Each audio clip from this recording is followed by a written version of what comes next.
हमने अपने पिछले वीडियो में ठहराव तथा अनुबंध में अंतर को समझा था। आज हम लेंगे ठहराव के प्रकार। ठहराव कितने प्रकार के होते हैं? सबसे पहले हम लेंगे रचना के आधार पर ठहराव।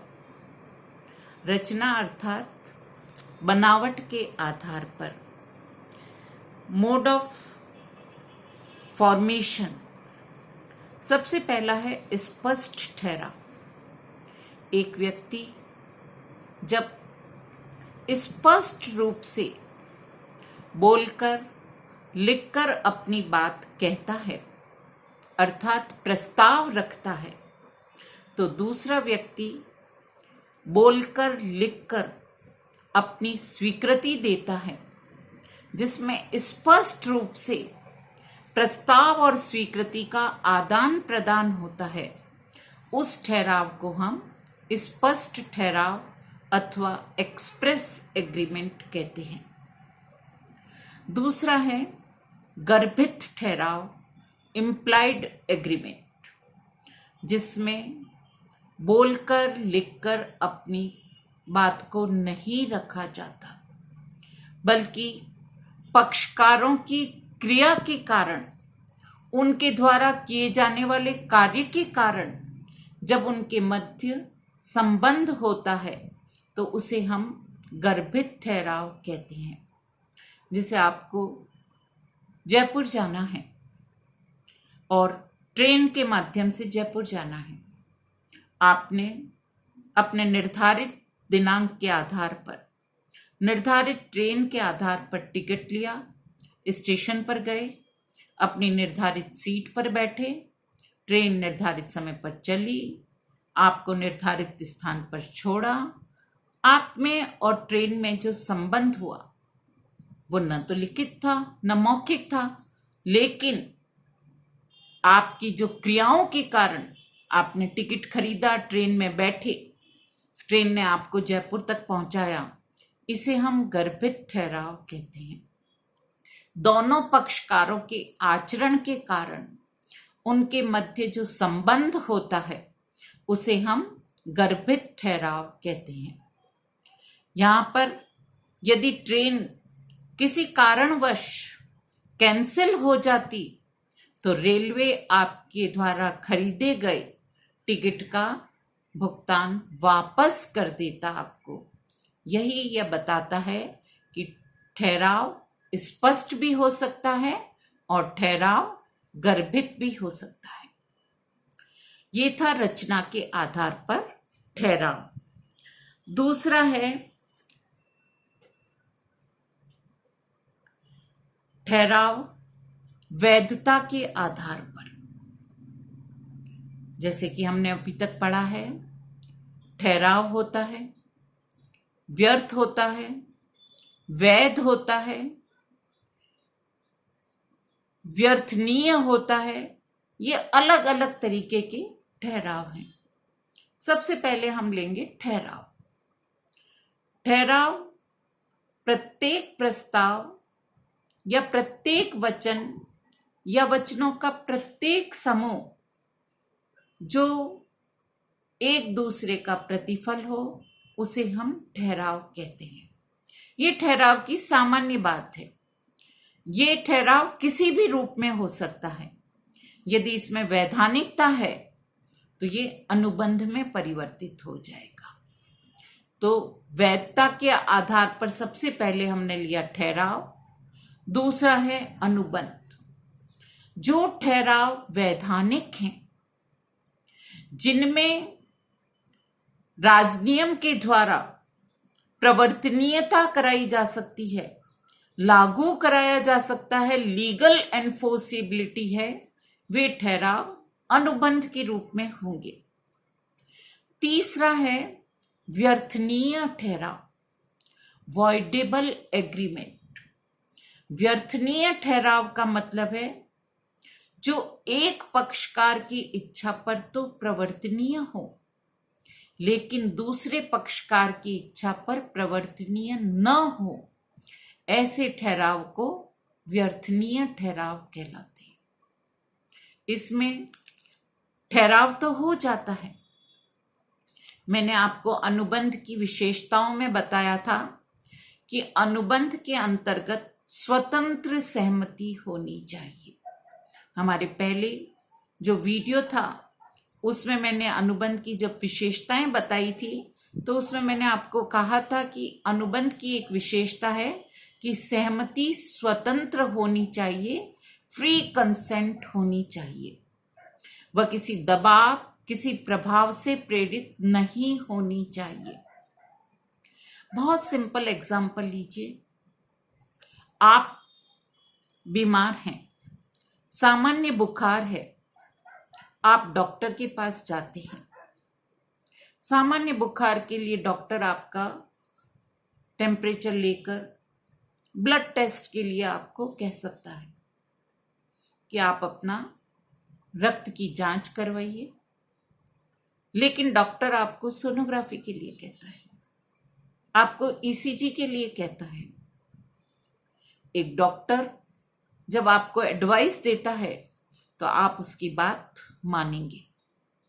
इसके साथ ही डॉक्टर आपको फला फला क्लिनिक में जाकर इस कार्य को करने को कहता है, तो आप उस कार्य को करते हैं, क्योंकि हम डॉक्टर की बात को मानना अपना यही मानते हैं कि डॉक्टर जो कुछ कह रहा है वो हमारे हित में है।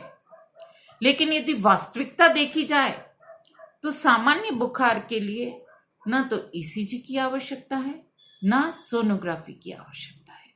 तो यहां पर हम जो ये ट्रीटमेंट ले रहे हैं वो विश्वास के आधार पर ले रहे हैं, लेकिन डॉक्टर विश्वास के साथ साथ हमसे क्या प्राप्त कर रहा है? एक स्पेशल क्लिनिक में, एक विशिष्ट क्लिनिक में उसकी जांच करवाकर वो कमीशन ले रहा है। तो यहां पर ये ठहराव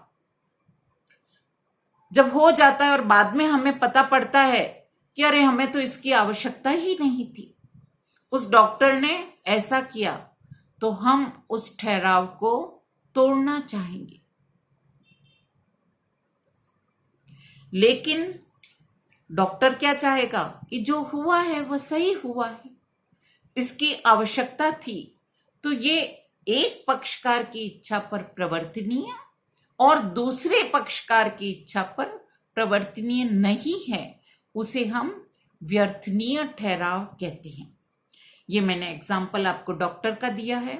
आप कोई और एग्जाम्पल भी ले सकते हैं जिसके अंतर्गत एक पक्षकार अनुबंध होने के बाद, जैसे सपोज कीजिए एक व्यक्ति के पास उसका मकान है, वह उस मकान को नहीं बेचना चाहता, लेकिन कुछ परिस्थितियां ऐसी है, उस पर दबाव डाला जाता है कि वो अपना मकान बेचने के लिए मजबूर हो जाता है, लेकिन वो मकान नहीं बेचना चाहता। लेकिन एक बार सौदा होने के बाद यदि वह कानून में यह सिद्ध कर दे, एक बार तो वह अनुबंध हो चुका है, लेकिन यदि वह कानून में यह सिद्ध कर देता है कि उसने जो मकान बेचने की स्वीकृति दी थी वह स्वतंत्र सहमति नहीं थी, उसे धमका कर, उसे मारपीट कर कर, उस पर उत्पीड़न कर कर वह स्वीकृति प्राप्त की गई थी, तो न्यायालय निर्णय देगा कि वह ठहराव व्यर्थ घोषित कर दिया जाए, उसको उसका मकान वापस मिल जाए। तो जब दोनों ही चीजें किसी ठहराव में सम्मिलित होती हैं तो उसे हम कहते हैं व्यर्थनीय ठहराव। और अगला शब्द है हमारा व्यर्थ अनुबंध। व्यर्थ अनुबंध का मतलब है कि ठहराव अपने निर्माण के समय एक वैध अनुबंध होता है, लेकिन कुछ समय के पश्चात कानून में किसी परिवर्तन के कारण उसको पूरा करना संभव नहीं होता, तो उसे हम व्यर्थ ठहराव या व्यर्थ अनुबंध कहते हैं। जैसे सपोज कीजिए एक वस्तु के उत्पादन पर किसी भी प्रकार का कोई प्रतिबंध नहीं है, एक व्यक्ति उस वस्तु को बेचने का अनुबंध करता है, वह उसका उत्पादन करता है और दूसरे पक्षकार के साथ अनुबंध करता है कि वह 1 वर्ष में हर महीने उस वस्तु की 100 इकाइयां उस व्यक्ति को देगा और जैसे जैसे इकाइयों का भुगतान, इकाइयां दी जाएगी, सुपुर्द की जाएगी, दूसरा पक्षकार उनका भुगतान कर देगा। 3 महीने तक तो ये चलता है।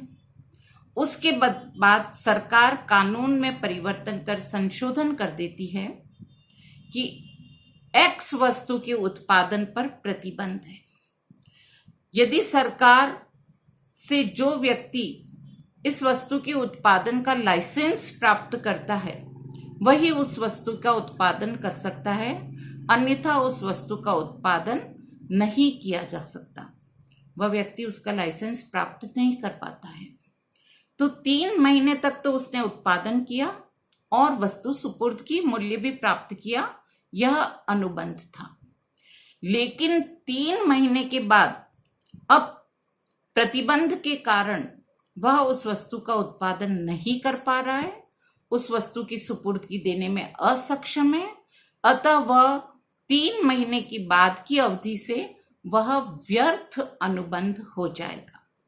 ये था आपका वैधानिकता के आधार पर, जैसे कि हम ठहराव, अनुबंध, व्यर्थ व्यर्थ ठहराव, व्यर्थनीय ठहराव या अनुबंध, और लास्ट है 5 प्रकार है व्यर्थ अनुबंध।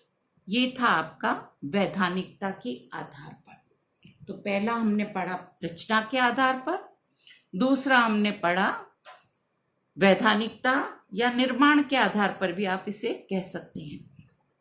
तीसरा है प्रवर्तनीयता के आधार पर, प्रवर्तनीय और अप्रवर्तनीय। बहुत सिंपल सा है, जो न्यायालय के द्वारा एनफोर्सेबल हो, न्यायालय के द्वारा लागू हो, उसे हम प्रवर्तनीय कहेंगे, और जो न्यायालय के द्वारा लागू न हो उसे हम अप्रवर्तनीय कहेंगे। इसके बाद है निष्पादन के आधार पर, निष्पादित, निष्पादनीय। निष्पादित जिसमें दोनों पक्षकार अपने वचनों को पूरा कर चुकी हों। जैसे आप सामान्य बाजार में जो शॉपिंग करते हैं, आप बाजार जाते हैं, वस्तु की मांग रखते हैं, दुकानदार वस्तु देता है, आप मूल्य का भुगतान करते हैं और वस्तु को लेकर आ जाते हैं। ये जो ठहराव है यह है निष्पादित, जिसमें दोनों पक्षकार अपने अपने कर्तव्यों को पूरा कर चुके हैं, जिसमें अनुबंध के निर्माण और अनुबंध की समाप्ति दोनों में कोई अंतराल नहीं होता।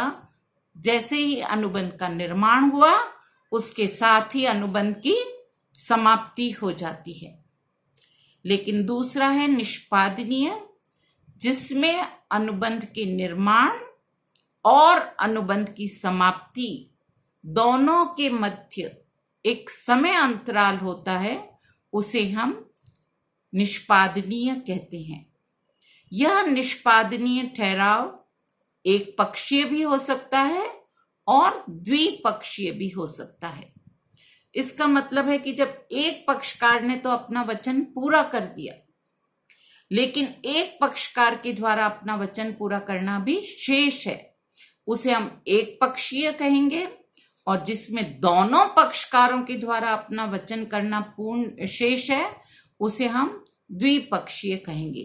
तो ये था आपका निष्पादन के आधार पर। ये थे आपके ठहराव के प्रकार।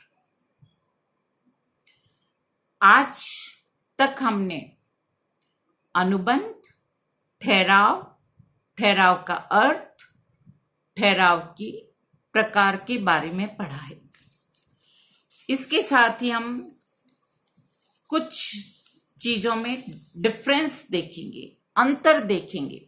जैसे मैंने अभी आपको बताया कि वैधानिकता के आधार पर हमने ठहराव और अनुबंध में अंतर पहले वाले वीडियो में हम देख चुके हैं, जो मैंने एक कोटेशन से भी समझाया था आपको कि समस्त अनुबंध ठहराव होते हैं, लेकिन समस्त ठहराव अनुबंध नहीं होते हैं। इसी प्रकार से कुछ अंतर हम आगे में देखेंगे, या आप ये कह सकते हैं कि व्यर्थ ठहराव, व्यर्थनीय ठहराव में क्या अंतर है, तो इनको आप देखिए, शब्दों का अर्थ मैं आपको समझा चुकी हूं, इनमें क्या डिफरेंस है। इसके बाद हम आते हैं हमारे अगले चैप्टर पर, जो अनुबंध की विशेषताओं से ही जुड़ा है। हमारी विशेषता थी कि ठहराव होना चाहिए। अब यदि हम ठहराव शब्द को